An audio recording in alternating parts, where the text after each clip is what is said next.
আজ ছিল আমাদের রাজকন্যা শ্রেয়াংশী সোনার শুভ জন্মদিন। প্রথম বছরের জন্মদিনটা কিভাবে কি সেলিব্রেট করলাম সবটাই কিন্তু থাকবে আজকের ব্লগে। Hello everyone, good morning. তো আজকের দিনটা কিন্তু আমার কাছে অনেক অনেক স্পেশাল।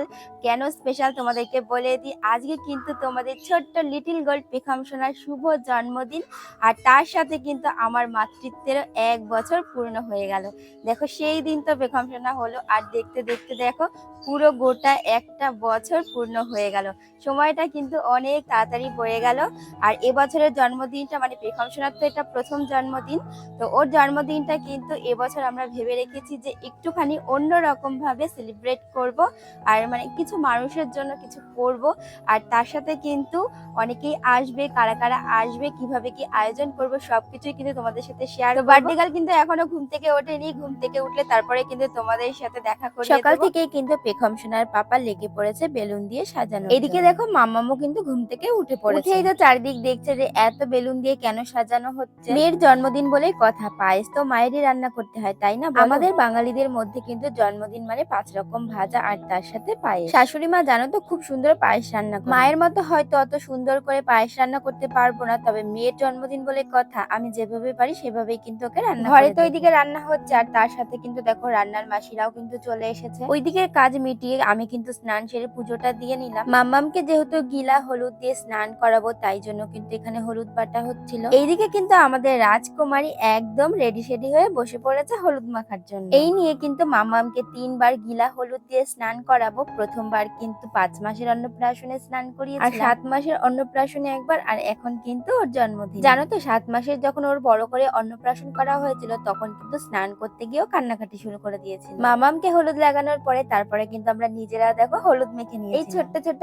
আনন্দগুলো সবার সাথে ভাগ করে নিতে কিন্তু অনেক হলুদ তো মাখানো হয়ে গেল। এবার কিন্তু মাম্মামকে স্নান করাবো। জানো তো একসাথে যদি সবাই মিলে উলুধ্বনি দেয় তাহলে তো অনেকটাই আওয়াজ হয়, মেয়ে কিন্তু আমার ভয় পেয়ে যায়। তাই জন্য কিন্তু আমি আগের থেকে এইসব জিনিস করতে একদম বারণ করে দিয়েছি। একা একা দেখো মেয়ে আমার কত সুন্দর মজা করে স্নান করছে। মাঝখানে কিন্তু একবার এসে দেখে গেছিলাম যে রান্নার মাসিদের রান্না কতদূর। মামামের প্রথম বছরের জন্মদিনে কি কি মেনু হবে, তার সাথে কত লোকজনের আয়োজন করেছি সবটা তোমাদেরকে একটু পরে। তার আগে দেখো মামামকে কিন্তু রেডি করিয়ে দিয়েছে, যেহেতু ওর খাবার কিন্তু সময় হয়ে গেছে। এদিকে কিন্তু পেখম সোনার খাবারটাও দেখো গোছানো হয়ে গেছে। মন থেকে আমি যতটুকু পেরেছি আমি কিন্তু সেইভাবে মামামের খাবারটা সাজিয়ে দেওয়ার চেষ্টা করেছি। 5 রকম ভাজা, ডাল, মাছ, তার সাথে কিন্তু মাংস, চাটনি, পায়েস, পাঁপড়, মিষ্টি, স্যালাড। আর পেখম সোনার পাপা কিন্তু ওর জন্য অনেক রকমের চিপস, চকলেট আর ফ্রুটিও এনেছিল। পেখমের পাপা বললো মেয়ে তো এইসব কিছুই খেতে পারবে না, মেয়ের নাম আর তোমার একা হাতে কিন্তু পেখমের পাপা পুরোই বেলুন দিয়ে ডেকোরেশনটা করেছে। বার্থডে গার্ল কিন্তু খেতে বসে পড়েছে। আমার তো একটাই ভয় লাগছিল যে সবকিছু ধরে ছুঁড়ে না, কিন্তু মেয়ে আমার কিন্তু অনেক মজা করছিল। মামামকে যা যা রান্না করে দেওয়া হয়েছে সবটাই কিন্তু ঘরেই রান্না করা হয়েছে। পায়েস আর 5 রকম ভাজাটা আমি করেছিলাম, আর বাদ বাকি মাছ, মাংস, ডাল আরো অনেক কিছু সবটাই কিন্তু মা করেছিল। এইদিকে তো পেখমের পাপা আর আমি মামামকে জিজ্ঞাসা করেছিলাম যে তুমি কোনটা খাবে। মামাম তো মাথা নাড়িয়ে বলছে আমি কিছুই খাবো না। আসলে ও তো অনেক ছোট, এইসবে তো কিছুই বোঝে না। ওর চারিদিক এত সাজানো গোছানো দেখে কিন্তু খুব ভালো লাগে। জন্মদিনের দিন নাকি সবার আগে বাবা মাকে আশীর্বাদ করতে হয়, তাই জন্য সবার প্রথমে কিন্তু আমি আর পেখমের পাপা মামামকে বুক ভরে আশীর্বাদ করলাম। তোমরা যারা যারা আমাদের ব্লগ দেখছো তোমরা কিন্তু অবশ্যই আমাদের পেখম সোনাকে অনেক অনেক আশীর্বাদ করো, যাতে ও বড় হয়ে মানুষের মতো মানুষ হতে পারে, মানুষের পাশে দাঁড়াতে পারে। আমাদের আশীর্বাদ করার পরে কিন্তু বাবা আর মা একসাথে পেখম সোনাকে আশীর্বাদ করলো, আর তার সাথে কিন্তু পায়েসও খাইয়ে দিয়েছিল। আশীর্বাদ করে জানো তো পেখমের ঠাম্মি আর দাদান ওকে 1000 টাকা দিয়েছিল। ঠাম্মি 501 টাকা আর দাদান 501 টাকা। জানো তো মামাম হওয়ার পরে কিন্তু ওর জন্য একটা ঘট বানিয়েছিলাম, যে যখন ওকে আশীর্বাদ করে যা টাকাই দিক না কেন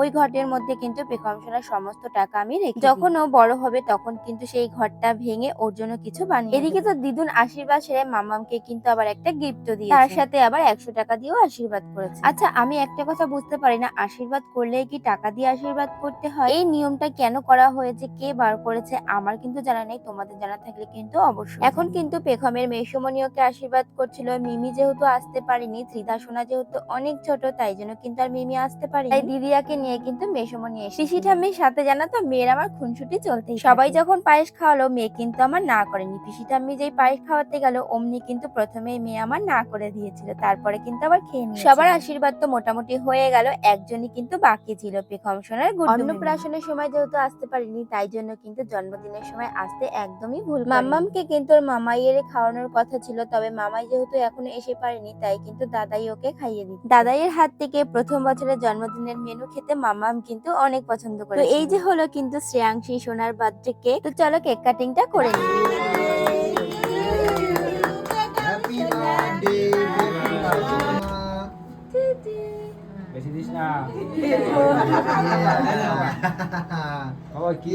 ফাইনালি কিন্তু অনেক বাধা বিপত্তি পার করে মামাইয়ের আগমন। দাদা যখন এসে পৌঁছেছিল তখন কিন্তু মোটামুটি কেক কাটিং সবকিছুই হয়ে গেছে। কাজের প্রেসার থাকার জন্য কিন্তু আসতে একটু লেট। এইদিকে কিন্তু সব রান্না বান্না হয়ে গেছে, এবার কিন্তু সবাইকে খেতে দেওয়া। মামামের জন্মদিনটা কিন্তু দুপুর বেলাতেই আয়োজন করেছিলাম, তারও কিন্তু একটা রিজন আছে। আত্মীয় স্বজন বলতে কিন্তু কাউকে নিমন্ত্রণ করা হয়, আশেপাশের কয়েকটা বাচ্চা আর তার সাথে কিন্তু তার মায়েদেরকে বলা হয়েছে। পেখম সোনার জন্মদিনটা অনেক বড় করে সেলিব্রেট করব, সেটা কিন্তু ওর পাপা আর আমার প্রথম থেকেই কিন্তু ইচ্ছা ছিল। অন্যভাবে কিন্তু সেলিব্রেট করার ইচ্ছা আছে, আর সেটা কিন্তু আমরা রাতে করব। আর নেক্সট ব্লগে কিন্তু তোমাদের সাথে আমি অবশ্যই শেয়ার করব। এইদিকে তো পেখম সোনার বান্ধবী মানে ছোট্ট দিদিয়া কিন্তু এসে পেখম সোনাকে খুঁজছিল, তবে বান্ধবীর দেখা তো আর পেলো না। মেয়ে কিন্তু আমার ঘুমিয়ে পড়েছে। আসলে পেখম সোনা কিন্তু সকালের দিকে একবার ঘুমায়, মানে ওই স্নান করার পরে ধরো একবার ঘুমিয়ে পড়ে। আজকে যেহেতু ওকে অনেক রিচুয়ালস পালন করতে হয়, মেয়ে কিন্তু আমার অনেকটা ক্লান্ত হয়ে ঘুমিয়ে পড়েছিল। মামামের বার্থডেতে দুপুরবেলা কি কি খাওয়া দাওয়া হলো চলো তোমাদের সাথে শেয়ার করি। প্রথমেই কিন্তু ছিল ফ্রাইড রাইস, তার সাথে কিন্তু ছিল চিকেন স্যালাড, চাটনি, পাঁপড়, মিষ্টি, আর তার সাথে তোমাদেরকে তো বললামই যে সন্ধ্যাবেলার দিকে ওর জন্মদিনটা কিন্তু একটু অন্যরকম ভাবে সেলিব্রেট, তাই জন্য কিন্তু সকাল থেকে সব রিচুয়ালস গুলো অনেকটা তাড়াতাড়ি কমপ্লিট করে নিয়েছিলাম। আর যারা যারা এসেছিল সবার কিন্তু খাওয়া দাওয়া হয়ে গেছে। এবার কিন্তু আমরা বাড়ির কয়েকজন মাত্র বাকি রয়েছে। নিজেদের বাড়ির অনুষ্ঠান বলে বলছি না, সত্যি কথা বলতে গেলে রান্না বান্না কিন্তু অনেক সুন্দর হয়েছে। মামাম যেহেতু ঘুম থেকে উঠে পড়েছিল, তাই ওকে নিয়ে আমরা সবাই চলে এসেছিলাম মাঠে, কারণ এখন একটা রিলস ভিডিও শুট করব। যারা যারা ফেসবুক থেকে আমার ভিডিওটা দেখছো তারা তো অবশ্যই ভিডিওটা দেখে নিয়েছো। ক্যামেরাম্যান হিসাবে কিন্তু পেখমের মিমিকে নিয়ে এসেছিলাম। এইদিকে তো পেখম সোনার মেশমনি রেডি হয়ে গেছে বাড়ি যাওয়ার জন্মদিনের সেকেন্ড পার্ট, মানে রাতের বেলা আমরা কি কি করব সবটাই কিন্তু তোমাদেরকে নেক্সট ব্লগে শেয়ার করব। তো চলো সবাইকে টাটা।